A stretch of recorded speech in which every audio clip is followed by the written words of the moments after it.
खुलुमबाय आं सिबि रानि ब्रह्म नोंथांमोननिसिम फिन आं सानसेयारि खौरां लानानै फैबावबाय नोंथाङा जुदि चेनेलाव गोदानबा सानफ्रोमबो फुंनि समाव खौरां मोननो थाखाय एसबि बड' निउज चेनेलखौ साबस्क्राइब खालामनानै ला नोंथाङा बे चेनेलाव सानफ्रोमबो फुंनि समाव खौरां मोननो हागोन।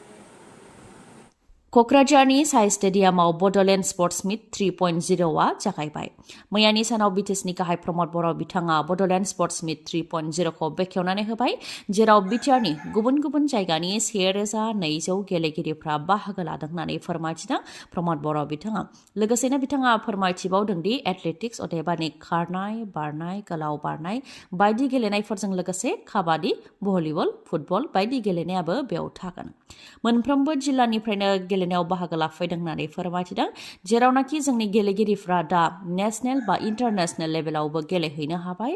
बेखौ नोजोर होनानै बिटिसिनि मोनब्रैजि बियाबाव गंब्रैजि स्टेडियाम लुनाय जागोन, 5 कौटि राङै लुनाय जागोन होननानै फोरमायथिदों आरो बेनि थाखाय 12निया सेंसन जाखाबाय आरो फैगौ फाइनान्सियेल इयाराव 28खौ खेबसेयैनो बानायगोन होननानैबो फोरमायथिबावो प्रमद बर' बिथाङा। लोगोसेनो बान्था राननायनि सायावबो बिथाङा बुंथिदों दि कनकेसर नार्जारि स्पर्ट्स एक्सेलेन्ट एवार्डनि गेजेरजों मोनफ्रोम 3 बोसोरावनो होनाय जायो, बेखौ लाखिगोन। नेशनेल आरो इन्टारनेशनेलनि गेलेगिरि गासै 100 गेलेगिरिफोरनो कनकेसर नार्जारि स्पर्ट्स एक्सेलेन्ट एवार्डनि गेजेरजों 1 लाख राङै होनाय जागोन होननानै फोरमायथियो। लोगोसेनो चाणक्य ब्रह्मनि मुङैबो रांनि अनसुंथाइ बा रांनि बान्था होनाय जागोन होननानै फोरमायथियो। चाणक्य ब्रह्म जाय मोनफ्रोमबो बिथिङावनो रोंगौथि गोनांमोन, मेथाइ लिरनायनिफ्राय लानानै गेलेनाय बिथिं, बर'नि गोजाम गेलेनायफोरखौ बोखांनानै बिथाङा मोजां आब्रुथि गोनां खालामदोंमोन। बेनिखायनो चाणक्य ब्रह्मनि मुङैबो इनसेन्टिभ केस एवार्ड होनाय जागोन होननानै फोरमायथिदों बिथाङा। अदालगुरियाव जानाय हानजा जिनाहारि जाथायाव लोब्बा थानाय 5 दुथांफोरखौ जिउनां साजा फोसावबाय अदालगुरिनि अनारेबल स्पेसियेल जाजआ। थांनाय 2014 मायथाइनि 22 जुन खालारखालि माजबादआव सासे फरायसुलिखौ हानजायै जिनाहारि खालामनाय जाथाय जादोंमोन।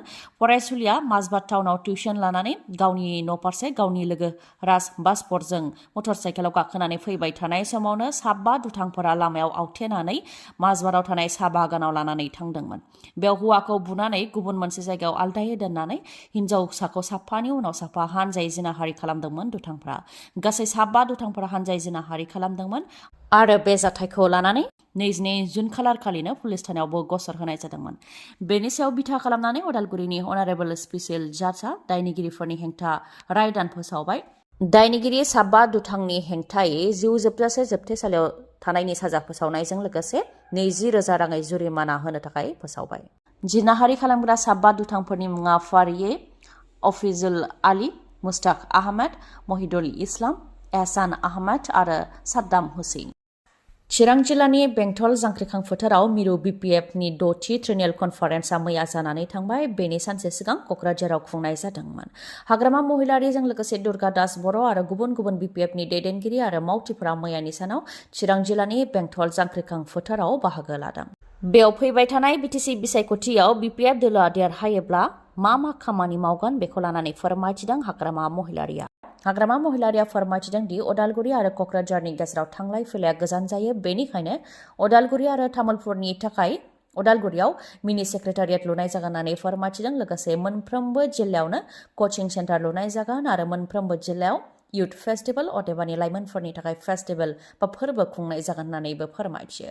लामा दालां बानायनायनि बेलायाव बुंथियो दि बेकि दैमा, धिरिं दैमा आरो पाग्ला दैमानि सायाव दालांखौ लुगोन। जाय खामानिखौ मावनो हायो बे खामानिखौसो बुंदों होननानैबो फोरमायथियो हाग्रामा महिलारीया। बेफोरनि अनगायैबो भैरबकुन्द आरो जमदुवारनि गेजेराव गोदान नेशनेल हाइवे लुनो थाखाय BPFनि समाव सार्भे खालामनाय जादोंमोन, नाथाय बे खामानिया दिनैसिमबो मावफुंजायाखै। जुदि BPFआ सोरखाराव फैयोबा लामा बानायनायनि खामानिखौ मावगोन होननानै बुंथियो। क'क्राझारनिफ्राय गेलेमफु थांनाय ट्रेनाबो BPFनि समावनो बा बिटिसि सुक्तिनि समाव प्रप'जाल होनाय जादोंमोन। बेफोर दिनैनि समाव मोनफानि उनाव मोनफा जागासिनो दङ, जेरै रुपसि एयारपर्ट उरां गाथोनाबो जाबाय।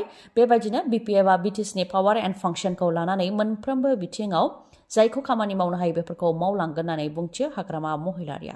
फैबाय थानाय बिटिसि बिसायख'थियाव BJP आरो UPPLआ हारसिङै गेलेयोबा BPF दोलोनि मुलाम्फा जागोन होननानैबो बुंथियो हाग्रामा महिलारीया। सोनाब बंगनि कलकातायाव सासे डक्टरखौ जिनाहारि खालामनानै बुथारनाय जाथाय जादोंमोन। जाय जाथाया सोनाब बंगजों लोगोसे गासै भारतआवनो सोमावग्लुंदोंमोन आरो गासै भारतआवनो बेनि हेंथा धरना होनाय हाबाफारि जादोंमन। बे जाथायखौ नोंथांमोनहा बावनानै थांबाय नामा? बे जाथायनि दायनिगिरिनि हेंथाया दा राय फोसावबाय शियालदानि सिभिल एन्ड क्रिमिनेल कर्टआ। दायनिगिरि सन्जय रायनि हेंथायै जिउ जोबजासे जोबथेसालियाव थानायनि साजा फोसावनायजों लोगोसे 50,000 रांनि जुरिमाना फोनांबाय। लोगोसेनो 17 लाख रां भुगिनांनाय नखरनो होनो थाखाय कर्टआ सोनाब बंगनि सोरखारखौ बिथोन होदों। नाथाय भुगिनांनाय नखरनि सोद्रोमाफ्रा बे रांखौ लानो राजि जायाखै आरो दायनिगिरि सन्जय रायखौ जिउ जोबजासे जोबथेसालियाव थानायनि साजा नङा फासिनि साजा होनो नांगौ होननानै गोख्रोङै दाबि खालामफिनदों। थांनाय 2024 मायथाइनि 9 आगस्टआवनो कलकातायाव थानाय आरजि कार मेडिकेल कलेज एन्ड हस्पिटालाव जादोंमोन जिनाहारि खालामनाय जाथाया। 31 बोसोर बैसोनि सासे ट्रेनी डक्टरा खामानि जोबखांनायनि उनाव हरनि समाव हस्पिटालनि सेमिनार हलाव रेस्ट लाफुबाय थानाय समावनो दुथां सन्जय रायआ फैनानै जिनाहारि खालामफैदोंमोन आरो बुथारदोंमोन। दुथां सन्जय रायनिया ब्लुटुथ सेट थालांदोंमोन। बेजोंनो हमनो हादोंमोन, जेराव सीसीटीवी केमेरायावबो सन्जय रायआ गोदोनायाव ब्लुटुथ सेटखौ आलायनानै हस्पिटालाव हाबनाया नुजाथिदोंमोन। बे लेखायैनो दुथां सन्जय रायखौ एरेस्टबो खालामनाय जादोंमोन। डक्टरखौ जिनाहारि खालामनानै बुथारनाय जाथायखौ लानानै गासै भारतआवनो सोमावग्लुंदोंमोन आरो दायनिगिरिखौ गोख्रोंनिफ्राय गोख्रोंसिन साजा फासि होनायनि साजा होनो थाखाय गोख्रोङै दाबि खालामदोंमोन। नाथाय फासिनि साजा नङा जिउ जोबजासे जोबथेसालियाव थानायनि साजा फोसावनायजों लोगोसे 50,000 रांनि जुरिमाना फोनांबाय शियालदानि सिभिल एन्ड क्रिमिनेल कर्टआ। नाथाय बिजिरसालिया फोसावनाय बे रायखौ बा बे साजाखौ गोजोनाखै। गासै रायजो राजा बिथांमोनहानो आरो जिउ जोबजासे जोबथेसालियाव थानायनि साजानि सोलायै फासिनि साजा जानो नांगौ होननानै दिनैसिमबो दाबि खालामदों रायजो राजाफ्रा। डनाल्ड ट्राम्पआ आमेरिकानि 47थि प्रेसिडेन्टनि समायखिराखौ लाबाय। मैयानि सानाव अदेबानि 20 जानुवारि 2025आव समायखिराखौ लाबाय डनाल्ड ट्राम्प बिथाङा। भाइस प्रेसिडेन्ट महरै जेडी भेन्स बिथाङा समायखिराखौ लादों। बेनि उनाव प्रेसिडेन्ट हिसाबै डनाल्ड ट्राम्पआ समायखिराखौ लादों। आमेरिकानि सुप्रिम कर्टनि जास्टिस ब्रेट काभानाभ बिथाङा समायखिराखौ लाहोदों। समायखिरा लानानै डनाल्ड ट्राम्प बिथाङा बेखौनो बुंथिदों दि आमेरिकानि गल्डेन बा सनानि समा जागायबाय। दिनैनिफ्राय जेरैथिंबो जौगानाय जागोन आरो गासै बुहुमजोंनो आमेरिकाया मान होजागोन होननानै बिबुंथि होयो बिथाङा। मख'नो गोनांदि डनाल्ड ट्राम्पआ प्रेसिडेन्ट महरै समायखिरा लानाय हाबाफारियाव इउएसनि गासै बारग' प्रेसिडेन्टफोर जायफोर थांनानै दं बिथांमोन बिल क्लिन्टन, बाराक ओबामा बिथांमोनजों लोगोसे गुबुन गुबुन हादरनि प्रेसिडेन्ट, आर्जेन्टिनानि प्रेसिडेन्ट, इटलीनि प्राइम मिनिस्टार बिथांमोनजों लोगोसे बुहुमनि धोनि सुबुंफोर बिलियनारिफोर मार्क जुकारबार्ग, जेफ बेजस आरो बुहुमनि बयनिख्रुइबो धोनिसिन एलन मास्क बिथांमोनहाबो समायखिरा लानाय हाबाफारियाव बाहागो लादों आरो आमेरिकानि प्रेसिडेन्ट डनाल्ड ट्राम्प आरो भाइस प्रेसिडेन्ट जेडी भान्स बिथांमोननिसिम कंग्रेचुलेशन्स बा गाहाम हामलायनायखौ जासिदों। रायजोआव फिन एनकाउन्टार। बे खेबाव दाखाथि जयदेब माजुमदारनि सायाव एनकाउन्टार खालामदों आसाम पुलिसआ। दुथाङा पुलिसनि पिस्तल सेखनानै खारनो नाजादोंमोन। बेयावनो जयदेब माजुमदारनि सायाव गुलि गावनो गोनां जादों होननानै फोरमायथिदों पुलिसआ। पुलिसआ फोरमायथिबावदों दि जयदेब माजुमदारा सिखाव दाखायत आरो माला सेखनाय गासै 60 माला सेखनायाव लोब्बा दंमोन, जायनि थाखाय दुथां जयदेब माजुमदारखौ आसाम पुलिसआ नागिरगासिनो दंखायोमोन। दा जयदेब माजुमदारखौ हमनो हाबाय, नाथाय दुथाङा पुलिसनि पिस्तलखौ सेखनानै खारनो नाजादोंमोन होननानै फोरमायथिदों, जायनि जाहोनाव जयदेब माजुमदारनि सायाव गुलि गावनो गोनां जादों। बे समाव जोखोम जानांनाय हालोदाव दुथां सिखावखौ GMCH देहा फाहामसालियाव फाहामथाय होनाय जादों होननानैबो फोरमायथिदों आसाम पुलिसनिफ्राय। नोंथांनि मेगनाव जेंना जादों नामा? जुदि जेंना जादोंब्ला आरो नोंथाङा मेगननि मोजां डक्टर नागिरदोंब्ला नोंथांनि थाखाय मोजां खौरां। बङाइगावनि आइ हस्पिटालाव फैगोन सिनियर आइ स्पेशलिस्ट डक्टर प्रबिन बसुमतारी। बिथाङा एम्स निउ दिल्लीनि बारग' SR, RPC आरो दिल्ली GNCTनि बारग' आइ कनसालटेन्ट। डक्टर प्रबिन बसुमतारीनि अनगायैबो मेगननि डक्टर आशराफुल आलम आरो डक्टर मेघाली शर्माखौबो बङाइगावनि आइ हस्पिटालाव नोंथांमोनहा मोननो हागोन। लोगोसेनो कम्पिउटार पेकनि गेजेरजों केटारेक्ट सार्जारि खालामनो हागोन, जेराव जेबो सानाय गैयालासे, सुथेनाय गैयालासे आरो गोख्रैनो गाहामाव फैफिननायखौ नोंथांमोनहा मोननो हागोन।